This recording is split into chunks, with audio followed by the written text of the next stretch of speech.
Kokamwa bandeko likambo ya bambwa koliaka bana ekomi fréquent na République démocratique du Congo. Qu'est-ce qui se passe au juste?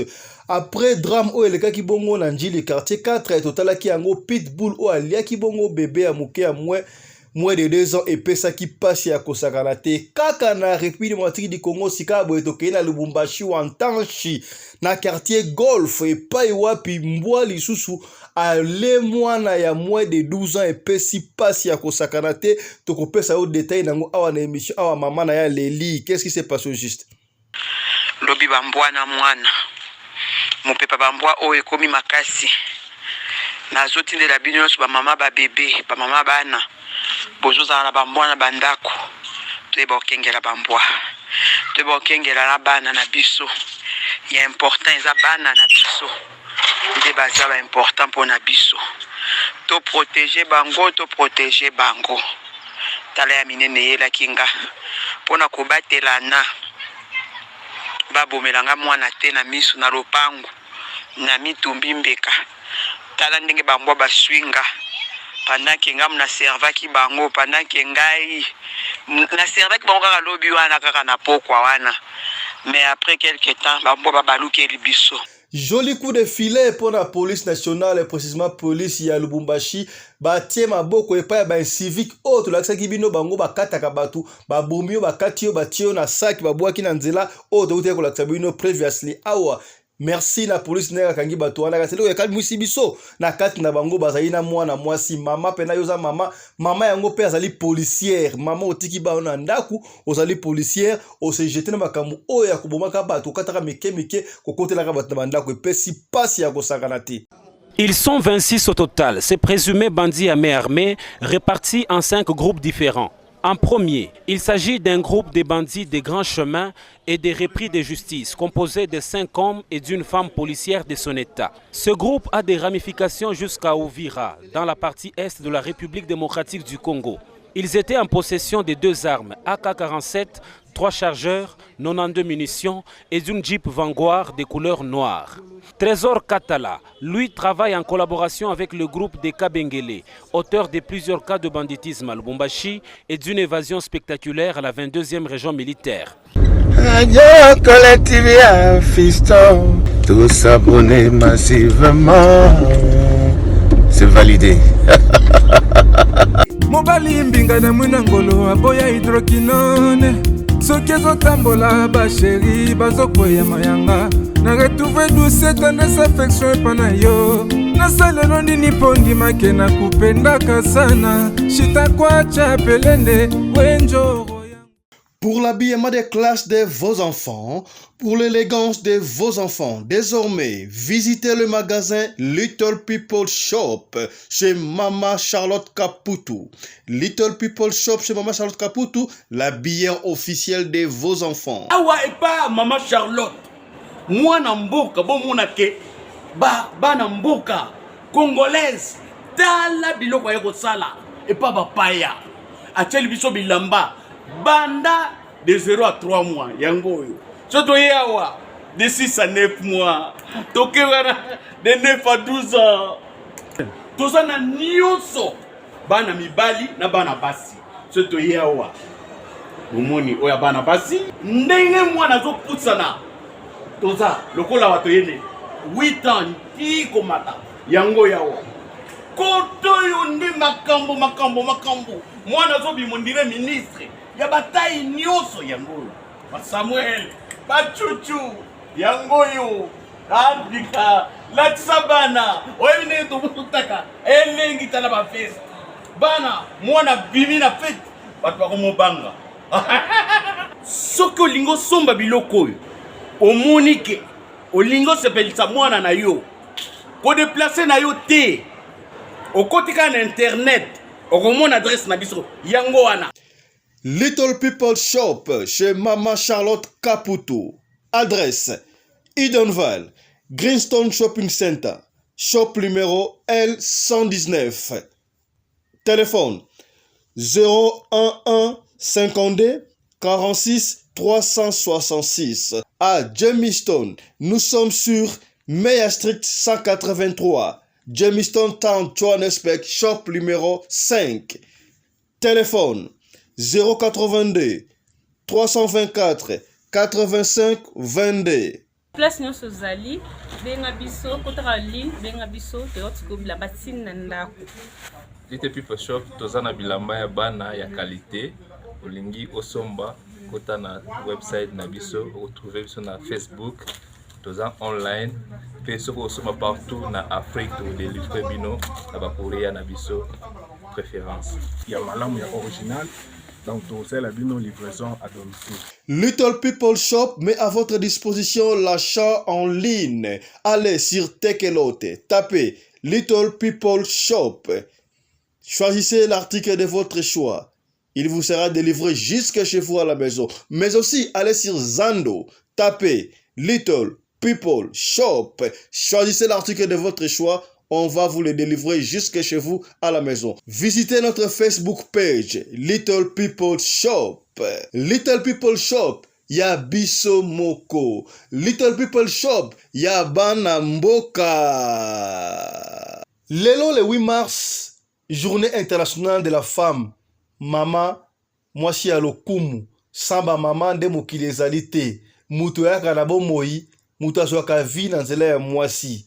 Alors, sur ce, message moko ezali ya malamu, mama moko apesi message pour na ba mama nyonso tu. Toyoka message ya mama oyo yambo tobamba. Landa message oyo mama apesi.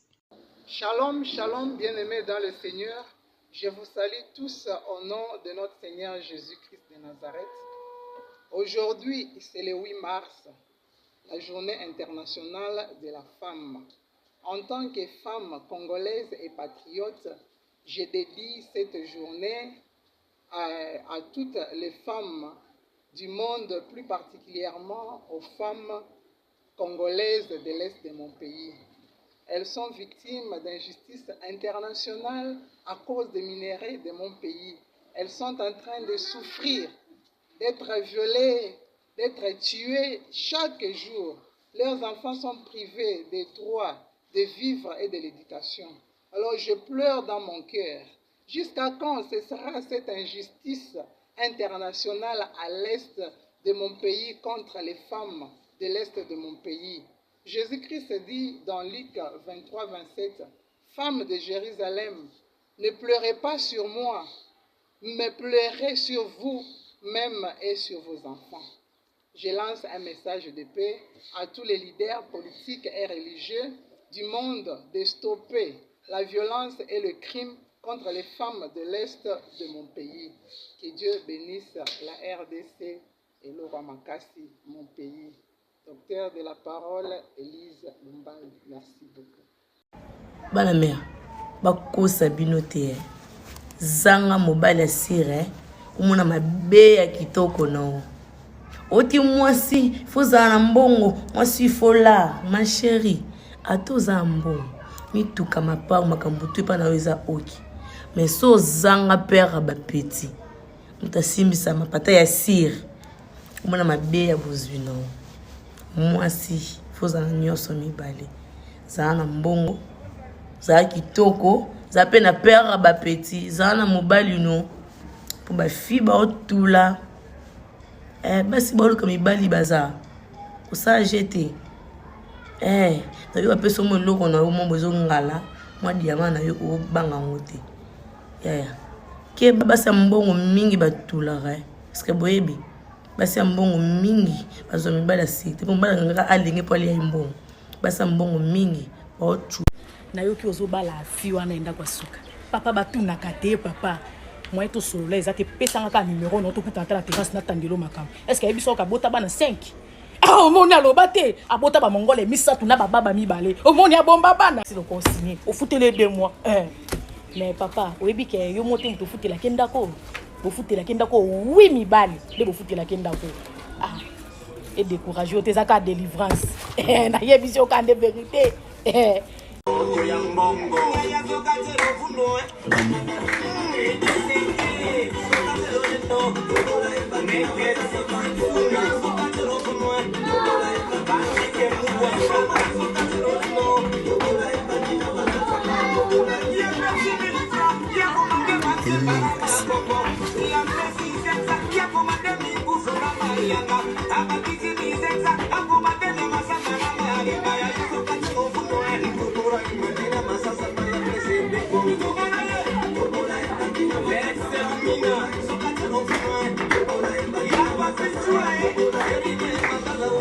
Voilà, c'est très profond.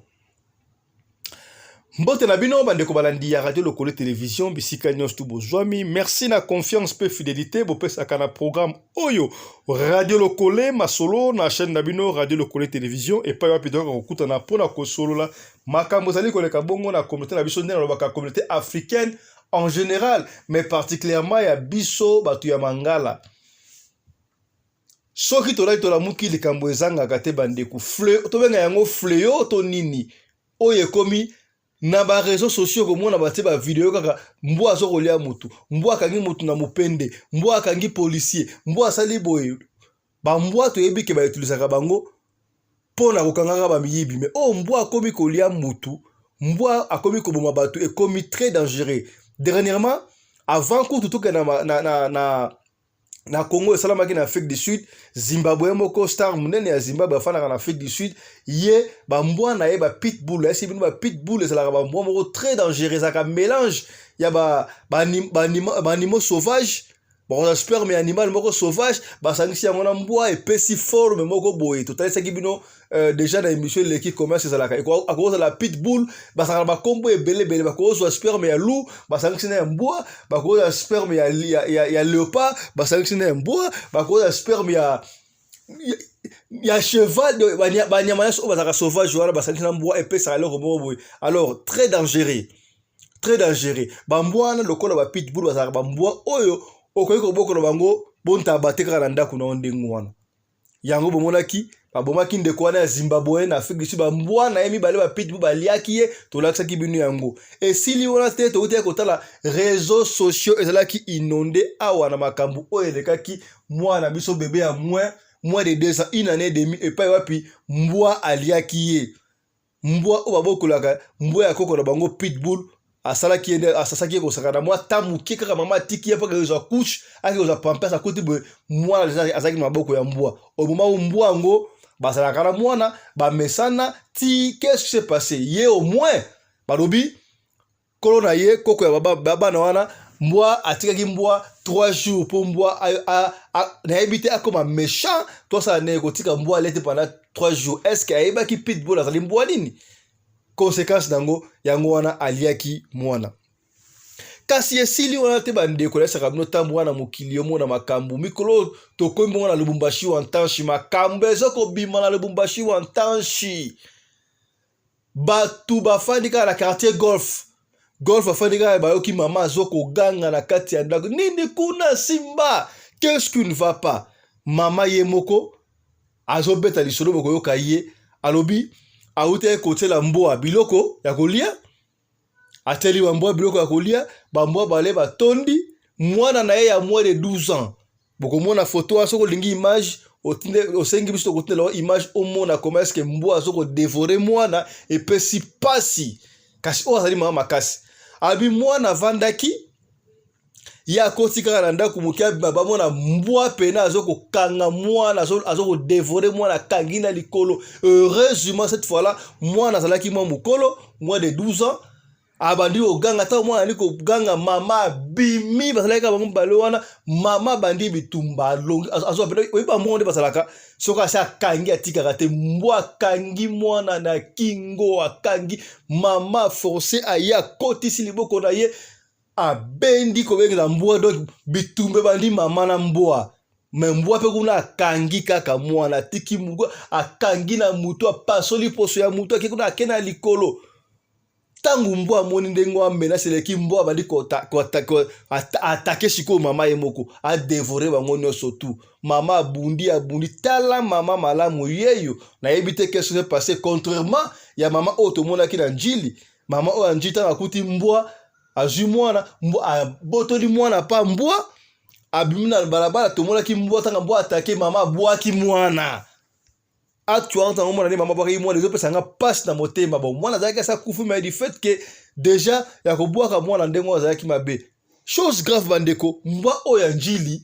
azalaki pitbull bambwa oyo bazalaka dangereux mais mbwa oyo ya Lubumbashi azalaki pitbull te mbwa normal contrairement na yanjili kuna mbwa asalaki 3 jours à l'été mais oyo mama utaki kopesa biloko ya kolia bandeko nayebi te qu'est-ce qui se passe toyokaki na baréseaux sociaux nayebi te est-ce que bambwa yango bazalaki bavaccine batipe bango vaccin oyo epesaka bango rage to neni ça on ne sait pas mbwa oyo ya Lubumbashi wana azali mbwa normal mais bambwa oyo azalaka minene wana quand même mais azali na pitbull te azali mbwa mais azali mpe mwa costaud qu'est-ce qui s'est passé nayebi te qu'est-ce qui se passe eloko nini ekoti pa ya bambwa oyo balingi soki kolia biloko normal te bango bamoni misuni na bango ekomi kaka misuni ya bato tokomi wapi na mokili epesi pasi so natakisi yo bavideo ya mwana ndenge bakati ye na pa mbwa okondima te mwana sans défense une jolie fille moins de 12 ans toko kotila o video wana awa te obobesa na oyebi soko olingi video wana tokotindela yo na privé ezopesa pasi kasi bandeko oyo bosengaka so video na privé bosabonaka nanu opartage video otindi yango po ekebisa bato mosusu ekebisa bato nyonso basala bambwa bosala attention toyebi te qu'est-ce qui ne va pas tobenga yango nini bato bakomi na bambwa bakomi na kobanga bambwa nyonso bakomi méchant boye soki ezalaki ate batikaki mbwa nzala tonga kompane mbwa batiki ye nzala te mbwa auti kolia mama ye moko azo kotémoigner ndenge auti kopesa mbwa biloko ya kolia mbwa asilisi mais dayebi te soki atondaki te to amonaki biloko wana mabe ye mpo na ye misuni ya kitoko mwana heureusement cette fois-ci oyo akufi te tolobani mpo azali mwa mokolo par rapport ya inane azali mwana moke bambwa yango bayebi ndenge leke bakangaka mutu na kingo ozomona makambo nde ekendaka ça c'est très mystique mbwa akoli na zamba te baentraîne ye te mais ayebi nani mpona kokanga moto oboma ye il faut kosimba na kingo heureusement to mbwa oyo asotelaki mwana oyo mwana gangi peut-être ya bebe wana na njili asoki ta oganga te mpo azalaki bebe oyo ntango ali koganga mama ntango abimi boye mama abete eloko rie mama mpe akotisi liboko na monoko ya mbwa abedi yango mama akomaki samsot sesita mbwa ayoki pasi atiki alalandi sikoyo mama asui mama makila ya kosakana te lupanga ekoyi makila mama oyo aza héroïne topesa ye trophée asauve mwana parce que oui nde importance ya mama yango wana importance ya bapare yango wana kobunda mpo na bana epesi pasi lisolo oyo nazo kobeta boye na pasi na motema toyebi te bato oyo bazala mbwa ese baso bambwa wana bakende kozongisa yango mpa bavétérinaire na ministère ya bambwa est-ce babwaka bambwa na bango to basala parce qu'on ne sait pas ezoyeba na lisusu te mbwa asa animal domestique oyo vivra na ye ensemble ekomi soki akomi sauvage se ekomi mabe koti ekomi dangereux ebandi kobangisa bato oyo bazala bambwa et surtout so bazala bana mikie tala kutu mbwa azokolia mokolo papa mokolo azokolia policier akangi pena na mpende o budget ebongo bana miki o basala bango sans défense ekosuka ndenge nini likambo o epesi passe na Lubumbashi na quartier golf o ba ebite bato bafana na Lubumbashi wantanshi to ba yebi golf za quartier eza lokola Gombe ya Lubumbashi eza lokola Gombe ya Lubumbashi esika ba mvua mbafandaka ikambo esalami kuna mwana bakene na hôpital très abattu na ebite suite wana ba pesi so tu test mbwa ba bomaki ye qu'est-ce qui s'est passé nane ya ko sauver mbwa est-ce que maman mtabomi mbwa na to asai nto mbwa akimaki wana to kozonga lisusu pote ko pesa bino ba précision mais pour le moment ba ke vague ya mbwa ekomi partout bandeko basala ba mbwa bosala attention et puis ba mbwa o bosala bango et puis ko sala mbwa net ba pays le quoi l'Afrique du Sud c'est pas de la blague hein so bosala mbwa il faut ba médecin vétérinaire ba lekaka chaque fois ba talaka soki mbwa na vacciner mbwa sala ba condition malamu mbwa na yo lesaka nini il faut ba bakambu nyonso tu wana il faut ba yeba nyonso tu wana ba pesa autorisation pour za mbwa soki ba ye et ça le roi la Congo te n'importe quel za mbwa na ba pays oyo ba landaka loi yo avoza na mbwa il faut za la mikanda ozana mbwa mikanda ba pesa autorisation ya ozana mbwa et puis mbwa na aliaka nini aliaka combien de fois biloko nini aliaka pour biloko boyisa la raté et pesi pasi ya kosakala te mbwa a dévorer lisusu mwana ya moins de 12 ans. Et puis si passe kasi maman a sauvé moi nanaye. Longoni ya matondo mama esiko ozali. Yoka on mama yemo kazo expliquer et bon tozonga. Mon ba photo nyoso na la kisio. Nde makambo salemela ki biso na buto. Na pokwa lobi. Dieu merci. Tozana bomoi. Dieu ya papa Guy Amani. Ya PGA na biso. A protéger biso. Lobi bambwa na mwana. Mopepa bambwa o ekomi makasi. Nazotindela bino so ba mama ba bébé, ba mama bana. Bozoza na bambwa na bandako. Toyeba okengela bambwa. Toyeba okengela na bana na biso. Ya important eza bana na biso. Nde baza ba important pour na biso. To protéger bango, to protéger bango. Tala ya minene yela kinga. Pona kobatela na babomelanga mwana te na misu na lopango na mitumbi mbeka. Tala ndenge bambwa baswinga pendant que ngam na servaki bango, pendant que ngai na servaki bango kaka lobi wana kaka na pokwa wana. Mais après quelque temps bambwa babaluki libiso mbwa za kaka mbwa, nyama za kaka nyama. Yango na tindeli omona. Voilà. Mama ote ko pesa bambwa biloko bambwa amoni bile ya malamu eza oya lagiteke bile ya malamu ezali musuni ya mutu.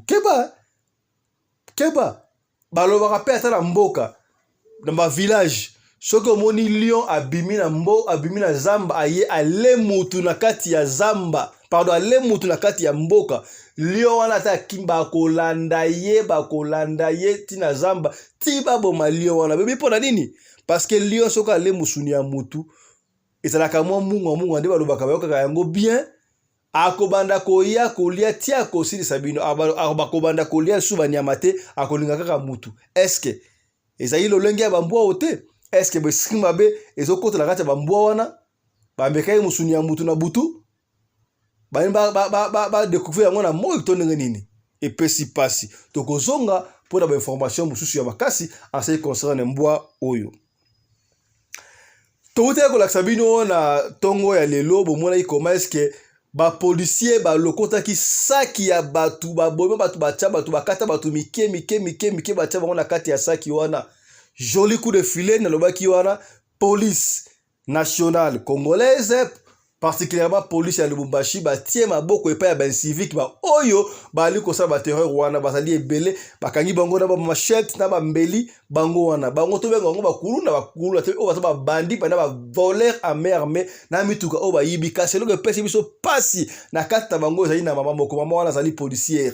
Est-ce que mama ozali na bana tozali na mobali na ebiti tanga mai na ndako na ye soki ya sola mobali ayesaki mobali na nini ake musala na garde musala ngo akei okei ndeko boma batu ezo pesa pasi bakangi na nzela bakotelo na ndaku osali resistance bakokata yo mike batio na saki, chose grave babwaki yo na nzela ndenge bomonaki ba policier baneko lokoto basaki yo bakati batu oyo mboka nini kosuka boyendenga nini esprit nini wana makambu oyo ezalaka te na Congo démocratique kala Lubumbashi wantanshi la ville qui préfère et si qu'il y a le Kumu et comme l'insécurité, chose grave.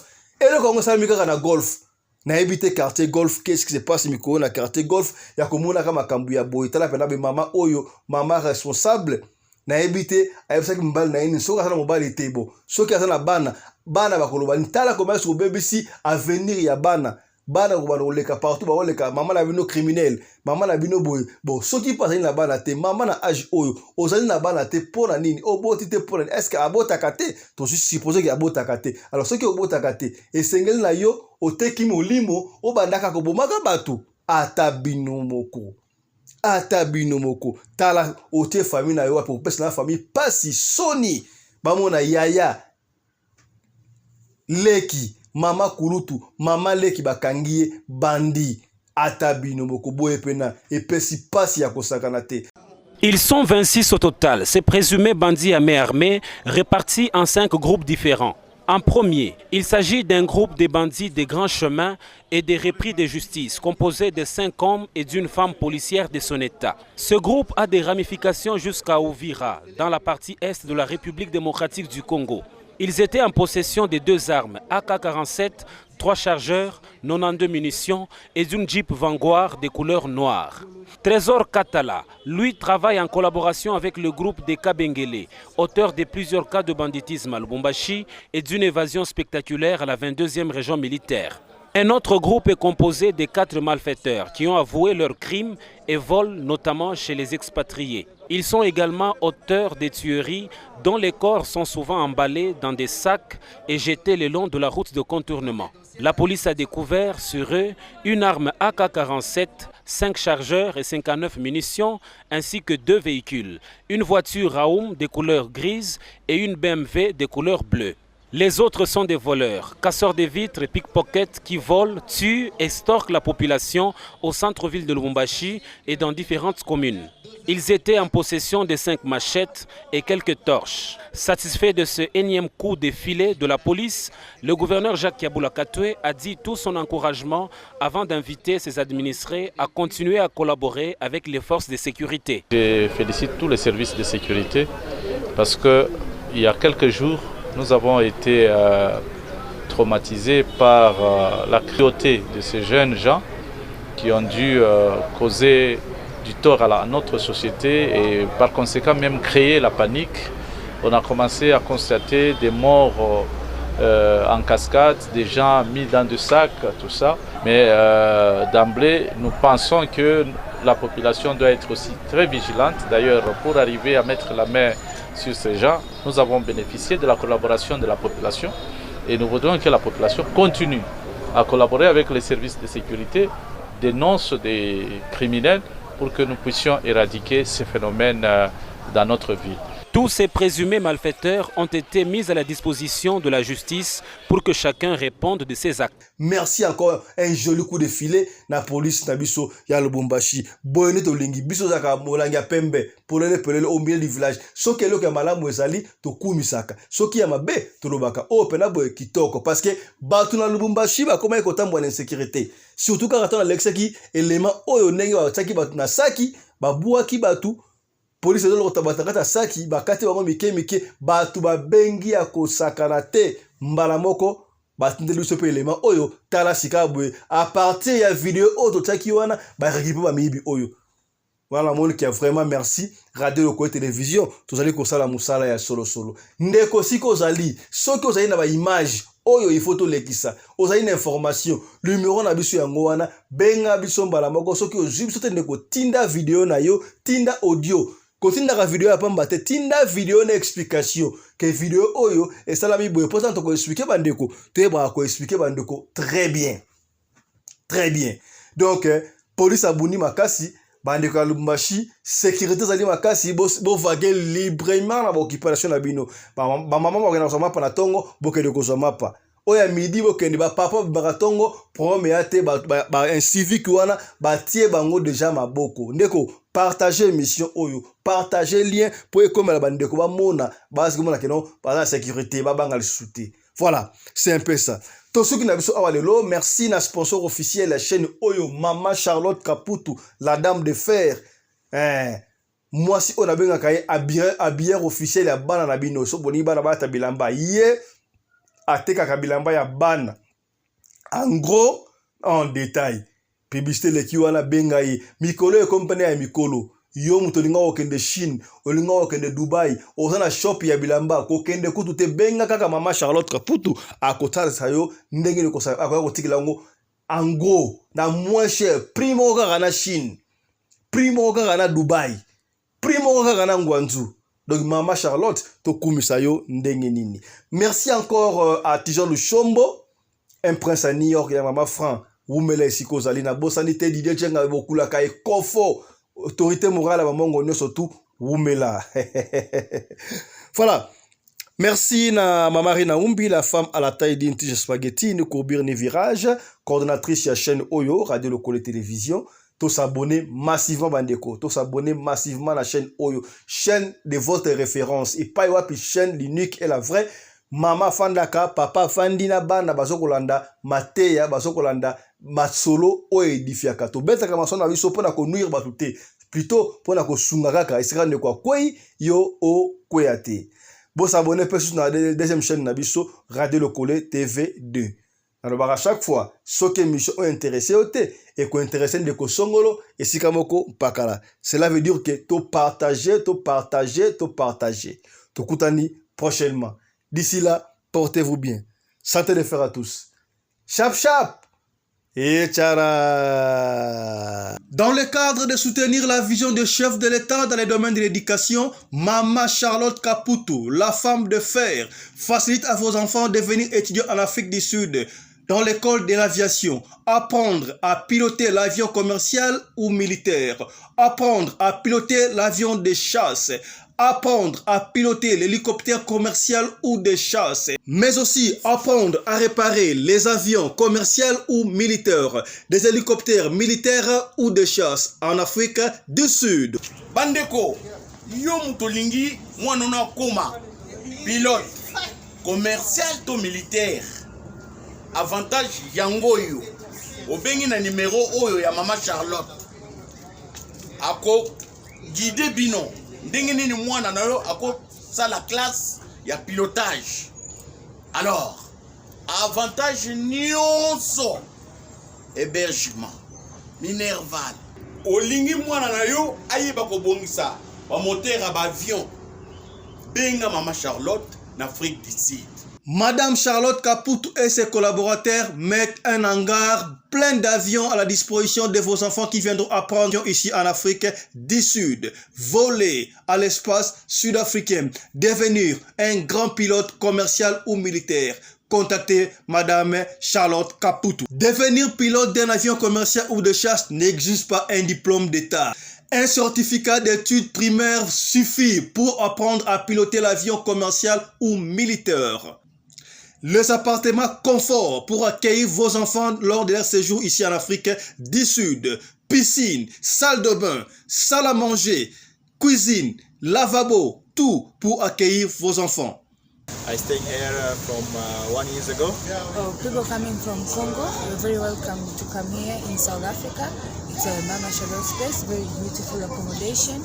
They take very good care of us. Bino batu boyebi anglais te. Alobi boye. Grâce à Maman Charlotte, les loyo, ba Tanzanien, bazo yekola avion, baza mi balé, moi si na mon bali.